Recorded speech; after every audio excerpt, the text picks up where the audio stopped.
झुंडीचे मानसशास्त्र भाग 1. झुंडी. विश्वास पाटील. नवी क्षितिजे कार. वाचक ओंकार गोवर्धन. झुंडीच्या सुस्थिर श्रद्धा, अस्थिर समजुती आणि मतप्रणाली. राष्ट्राच्या बऱ्याचशा श्रद्धा स्थिर स्वरूपाच्या असतात. मात्र या स्थिर श्रद्धांच्या पायावर उभ्या असणाऱ्या समजुती, मतप्रणाली फारशा स्थिर नसतात. मतप्रणाली आणि बौद्धिक समजुती वारंवार बदलतात. त्यातल्या काहींचं आयुष्य तर पुरते 24 तास सुद्धा असत नाही. अशा परिस्थितीत तत्ववेत्यांकडे एक महत्वाची कामगिरी येते. तत्ववेत्यांना महत्वाच्या 2 गोष्टी शोधून काढाव्या लागतात. 1. सतत बदलत जाणाऱ्या परिस्थितीमध्ये पूर्वापार चालत आलेल्या श्रद्धांपैकी, परंपरांपैकी किती परंपरा टिकून आहेत हे शोधून काढणं. आणि 2.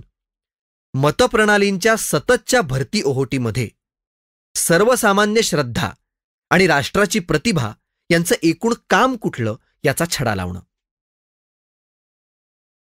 आपण ज्या श्रद्धांना जुन्या आणि टिकाऊ समजत होतो त्यातल्या किती खरोखर आज टिकून आहेत? आणि झुंडींची मतं बदलण्याचा वेग पूर्वी होता तोच आत्ता सुद्धा कायम आहे का त्यात फरक पडलेला आहे? या 2 प्रश्नांचा शोध घेत असताना पुढील गोष्टी आढळतात. पूर्वी झुंडींची मतं आणि मतप्रणाली हळूहळू बदलायची. आज ती फार वेगानं बदलते. पूर्वी राष्ट्रांच्या ठाम समजुती आणि बौद्धिक श्रद्धा यांच्यामुळं बदलत्या मतांचं नियंत्रण व्हायचं. म्हणजे असं की राष्ट्राच्या ठाम समजुती आणि श्रद्धा यांनी एक चौकट ठरवून दिलेली असायची आणि त्या श्रद्धांनी दिलेल्या दिशांच्या प्रकाशातच बदलती मतं बदलायची. पण आज जुन्या श्रद्धांचा प्रभाव अत्यंत क्षीण झालेला आहे. त्या श्रद्धा गुंडाळून ठेवून नवी मतं व्यक्त होत आहेत. याचा परिणाम असा होतो आहे की अर्धकच्च्या मतांचं अमाप पीक समाजामध्ये येत आहे. हे अर्थात आजवरच्या अनुभवाला धरून असंच आहे. सर्वसामान्य श्रद्धा जेव्हा दुर्बल बनतात तेव्हा वरवर आकर्षक पण तत्वतः पोकळ विचारांना ऊत येतो. आज जुन्या श्रद्धांची बैठक कमकुवत बनलेली आहे आणि ही बैठक कमकुवत झाल्यामुळं नवे विचार या बैठकीच्या कसोटीवर पारखून घेणं थांबलेलं आहे. याचा परिणाम असा की कच्च्या पण आकर्षक आणि सूचक विचारांना आता भाव आलेला आहे.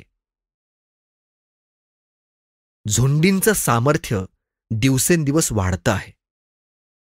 झुंडीच्या आक्रमणाला होणारा विरोध यामुळे हळूहळू मावळत चाललेला आहे आणि यामुळे सामाजिक समतोल बिघडतो आहे.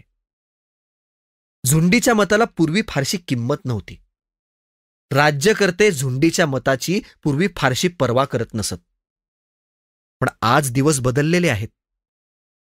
आज सगळ्यात आधी झुंडीच्या मताची दखल घ्यावी लागते.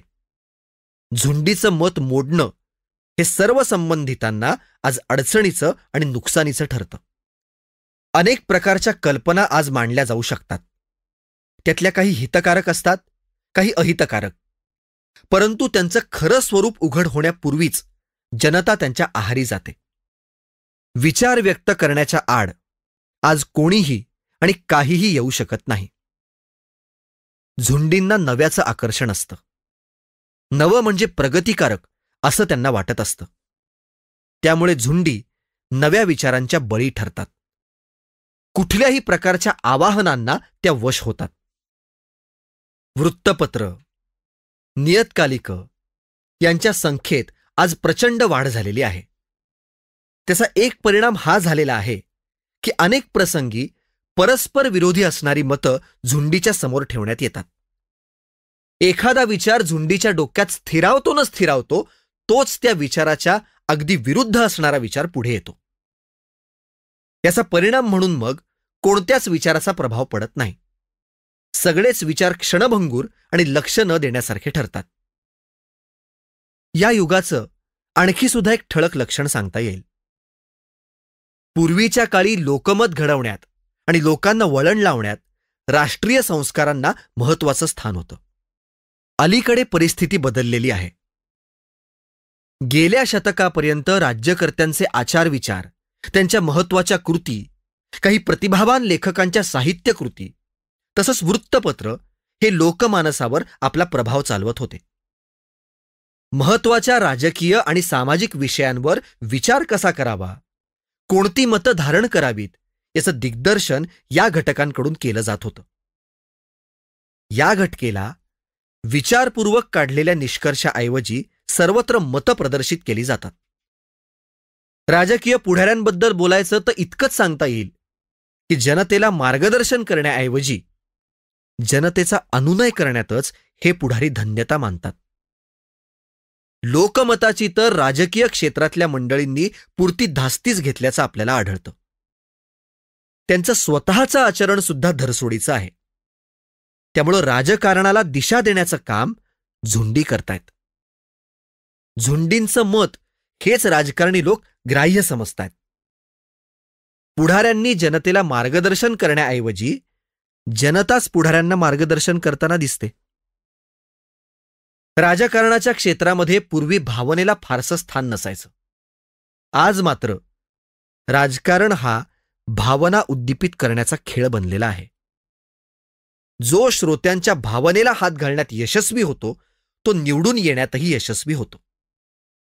झुंडींना चिकित्सक विचार आणि तर्क यांचं वावडं असतं. विचार आणि तर्क वगळल्यावर फक्त भावना उरतात आणि झुंडींना भावनांची भाषा कळते. झुंडी भावनेच्या भाषेच्या बंदी असतात. त्यामुळे जनता पुढे धावते आहे आणि आशाळभूत पुढारी त्या जनतेच्या पाठीमागे धावतायत असं विनोदी आणि केविलवाणं दृश्य आज जिकडे तिकडे पाहायला लागतं आहे. राजकीय पुढाऱ्यांची दिशा काय ते आपण पाहिलं. आता वृत्तपत्रांची अवस्था पाहू. पूर्वी लोकमताचं मार्गदर्शन वृत्तपत्रांच्या द्वारे व्हायचं. आता मात्र राज्यकर्ते आणि शासन संस्थांप्रमाणेच वृत्तपत्र सुद्धा झुंडीला शरण गेलेली आहेत. मात्र एका अर्थी आज सुद्धा वृत्तपत्रांचा प्रभाव जाणवतो. वृत्तपत्रांमध्ये सर्वत्र झुंडींच्या मतांचं प्रतिबिंब आढळतं आणि त्या अर्थानं त्या वृत्तपत्रांचा प्रभाव आहे असं म्हणता येईल. पूर्वी वाचकाला विचार करायला प्रवृत्त करायचा वसा घेऊन वृत्तपत्र चालवली जात होती. आज जमाना बदललेला आहे. आज झुंडीच्या आवडीनिवडी विचारात घेऊन बहुतांश वृत्तपत्र चालवली जातात. त्यामुळे मनोरंजक आणि करमणूक प्रधान माहिती पुरवणारे घाऊक ठेकेदार ही भूमिका वृत्तपत्रांसाठी प्रामुख्यानं शिल्लक राहिलेली आहे. चांगला विचार, विचार प्रवर्तक तत्व संस्थेच्या मनावर बिंबवण्याचं काम बहुतांश वृत्तपत्रांनी केव्हाच थांबवलेलं आहे.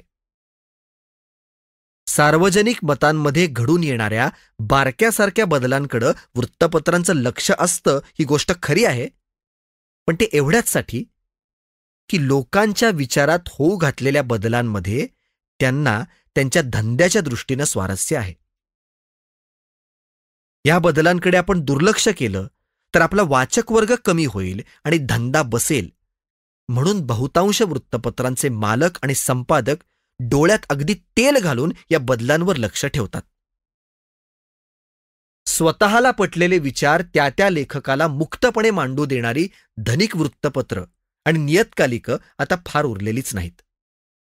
अर्थात अलीकडच्या वाचकांच्या दृष्टीनं अशा विचारांना फारसं महत्त्व राहिलेलं नाही हेही तितकंच खरं आहे. आजकाल वाचकांना काय हवं असतं तर वाचून लगेच विसरता येईल अशी मनोरंजक माहिती, प्रसिद्ध व्यक्तींच्या खाजगी कुलंगड्यांची चविष्ट चर्चा, गावगप्पा. आजचा टीकाकार ग्रंथाची किंवा नाट्यकृतीची हमी देऊ शकत नाही. टीकाकार कदाचित ग्रंथाचं किंवा नाट्यकृतीचं आपल्या टीकेनं नुकसान करू शकेल, पण फायदा नक्कीच करून देऊ शकणार नाही.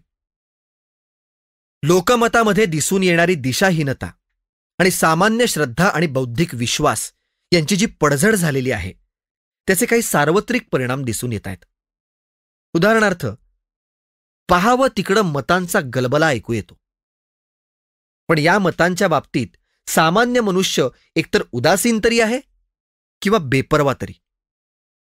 झुंडीचं हे अर्थात वैशिष्ट्यच आहे.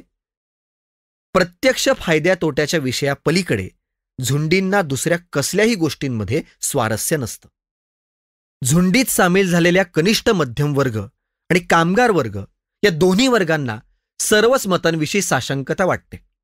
नाहीतर हे वर्ग त्या मतांबद्दल उदासीन तरी राहतात. आधुनिक माणूस फार मोठ्या प्रमाणावर उदासीन वृत्तीचा बळी बनतो आहे. कुठल्याच मताबद्दल त्याला खरी आत्मीयता वाटत नाही. त्याचा अर्थ पूर्वीच्या काळी तात्विक विचाराला आणि मतांना जी प्रतिष्ठा होती ती आज झपाट्यानं ओसरते आहे. पण तात्विक विचार आणि मतं यांचं सामर्थ्य खच्ची होतं आहे म्हणून दुःख करण्याचं कारण नाही. राष्ट्राच्या जीवनामध्ये ही परिस्थिती ओढवणं याचा अर्थ लोकजीवनाची घसरगुंडी सुरू होणं. हे अर्थातच वाईट आहे. पण याच प्रकरणाला एक उजळ बाजू सुद्धा आहे. मागे ज्यांनी नवे धर्म प्रवर्तित केले आणि झुंडीचं नेतृत्व करता करता झुंडींच्या मनावर आपापल्या शिकवणुका बिंबवल्या, त्या पुढाऱ्यांचा स्वतःच्या शिकवणुकीवर ठाम विश्वास असायचा. आपल्या विचारांमध्ये किंवा शिकवणुकीत काहीही उणीव किंवा दोष नाही अशी त्यांना खात्री वाटायची. आणि ही मानसिक खात्री ते लोकसमुदायापर्यंत पोहोचवू शकायचे. त्यांना जी जवळपास दैवी सूक्ष्मदृष्टी लाभली होती त्या सूक्ष्मदृष्टीच्या जोरावर खंडप्राय लोकसमुदायाचं जीवन त्यांनी आमूलाग्र बदलून टाकलं होतं. इतका प्रभाव त्या काळात त्या लोकांना प्राप्त झाला होता. आज स्वतःच्या मतावर खरी आणि दृढ श्रद्धा ठेवणारे लोक फार उरलेले नाहीत. त्याच्या उलट प्रत्येक नव्या विचारावर टीका करणाऱ्या, त्या विचाराला नकार देणाऱ्या, त्या विचारात खोट काढणाऱ्या किंवा त्या विचाराबद्दल उदासीनता दाखवणाऱ्या लोकांची संख्या वाढते आहे. ही गोष्ट एक इष्टापत्तीच म्हणता येईल. कारण पाहावं तिथं आज झुंडीचं प्राबल्य वाढत चाललेलं दिसतं. झुंडी पूर्वीपेक्षा अधिकाधिक संघटितही होत आहेत. झुंडीत सामील होणाऱ्यांची संख्या सुद्धा आता वाढते आहे.